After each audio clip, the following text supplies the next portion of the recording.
Misleading reports. During the last week, a string of more than a half-dozen articles were published with titles stating that the Canary Islands government had activated their volcano emergency plan involving the same region which produced a destructive eruption 3 years ago, the island of La Palma. Cumbre Vieja Volcano. Some of these same articles even added the phrase, "Don't panic," which, despite author intentions, due to how some will react, could very well have the exact opposite effect. And following just that, I was sent a message by one of my viewers who claimed that Cumbre Vieja was showing new unrest. It appears that some people even interpreted these aforementioned articles to mean that another volcanic eruption would soon follow at the Cumbre Vieja volcano. All of this was in response to a report of, air quotes, increased volcanic gas emissions.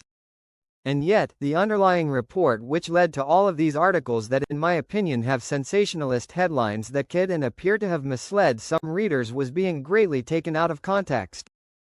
It is true that yes, the Cumbre Vieja volcano is currently at an alert level of yellow, per INVOLCAN, the Volcano Monitoring Agency in Canary Islands.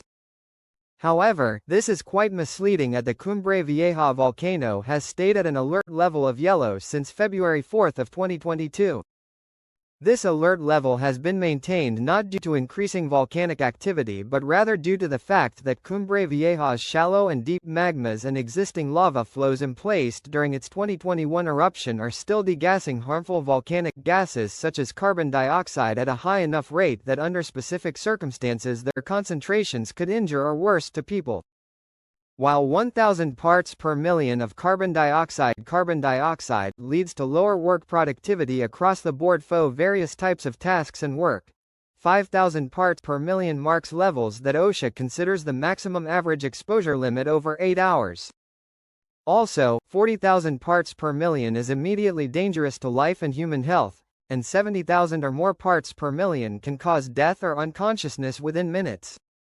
Carbon dioxide is heavier than air, so it pools on the ground in low-lying areas where it can accumulate in very high concentrations. These carbon dioxide gas levels have been heightened at various sites within several kilometers of the eruption that occurred, as while people might think of the ground as a singular solid masses, it is actually quite porous. Cracks and faults allow gas to travel towards the surface where they then can pool in basements and low-lying areas of structures. These carbon dioxide emissions have not increased in the past week, and in fact have remained fairly heightened since around January 3 of 2022. This is not all that unexpected, as at-depth bodies of magma can cause elevated Miyakijima example levels of degassing for years or even decades after they are emplaced. Hence why everyone on Japan's volcanic island of Miyakijima was required to wear a gas mask at all times for 5 years following a major eruption in 2000. So, how is a recent report on the Cumbre Vieja volcano being misinterpreted or greatly taken out of context?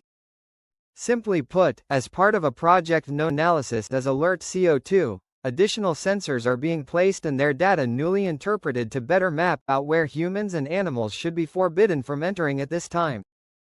At several locations, before it was unknown what the level of carbon dioxide was on the ground there, and now we know that it is in fact elevated above normal levels due to recently emplaced sensors. These levels have not recently increased, they have been there since 2022, just they weren't tested for in those specific spots.